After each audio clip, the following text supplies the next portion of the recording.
Welcome to our video on the utilization of pulse pressure variation for goal-directed fluid therapy in major surgeries. We are the Columbia University Nurse Anesthesia Team, Merlin Koppara, Kevin Naong, and Anesha Narain. Today, we will be discussing the utilization of pulse pressure variation, or PPV, for goal-directed fluid therapy, also known as GDFT, in major surgical procedures. This video explores how PPV, a dynamic hemodynamic parameter, plays a critical role in optimizing fluid management, improving outcomes, and supporting enhanced recovery after surgery protocols. The objectives of this video are fourfold. First, we will focus on understanding PPV and GDFT. Second, we will review PPV concepts in relation to the Frank-Starling curve. Third, we will evaluate clinical evidence and outcomes related to PPV-guided therapy. Finally, we will discuss patient selection, risk stratification, and implementation of PPV-guided GDFT in clinical practice. Enhanced recovery after surgery, or ERAS, is a multifaceted, evidence-based approach designed to optimize perioperative care and improve surgical outcomes.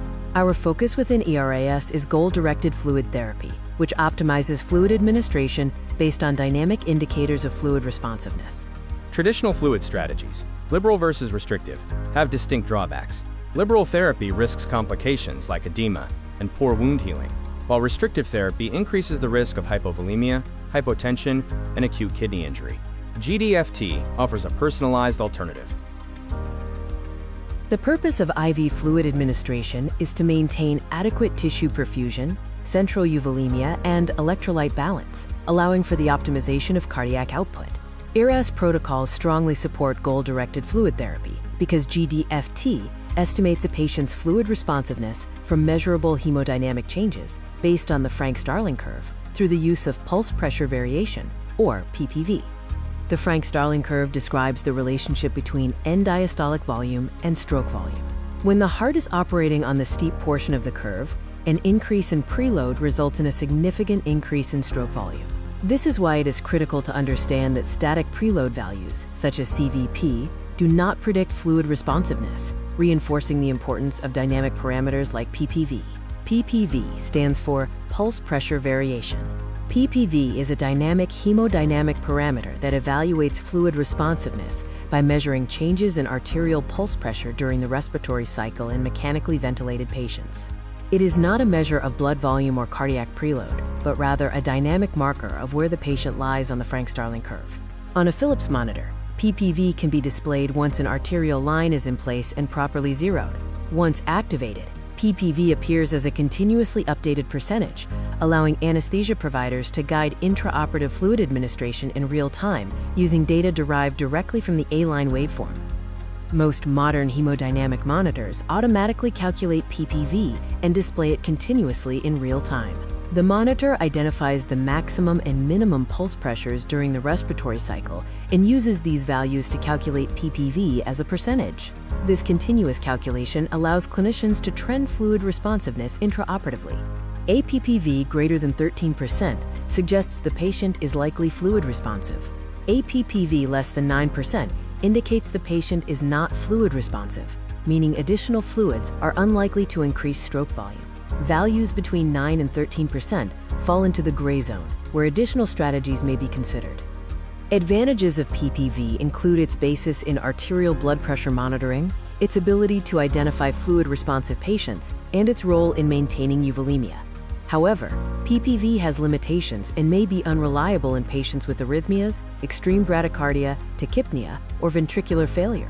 The goal of goal-directed fluid therapy is to reduce mortality and postoperative complications through patient-specific fluid management. Within the ERAS framework, GDFT has been shown to increase cardiac output, improve gut perfusion, reduce hospital length of stay, and decrease major complications. Multiple studies on kidney transplantation support the use of PPV-guided GDFT.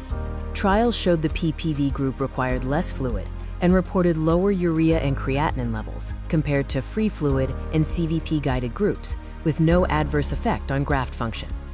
In neurosurgical procedures, randomized control trials showed that the GDFT group either received more intraoperative fluids with lower serum lactate or less fluid, with no increase in serum lactate compared to control or conventional fluid therapy. In intracranial surgeries, a randomized control trial comparing PPV-guided versus PVI-guided fluid therapy found no significant difference in postoperative lactate value, noting a limitation in low sensitivity and specificity for GDFT prediction.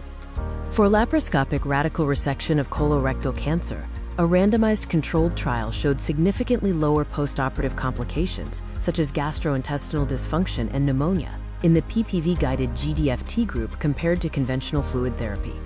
A study on low to moderate risk abdominal surgery comparing PPV-guided and PVI-guided GDFT found no difference in hospital length of stay or individual postoperative complications between the two groups.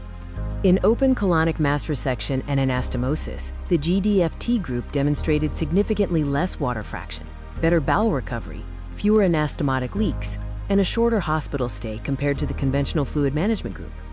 Patient selection for PPV-guided GDFT focuses on major surgery patients who are mechanically ventilated and have stable hemodynamics. Risk stratification involves a comprehensive preoperative assessment and considering comorbidities. Implementation requires continuous PPV monitoring and a clear protocol-driven approach. The references used in this video are listed for your review.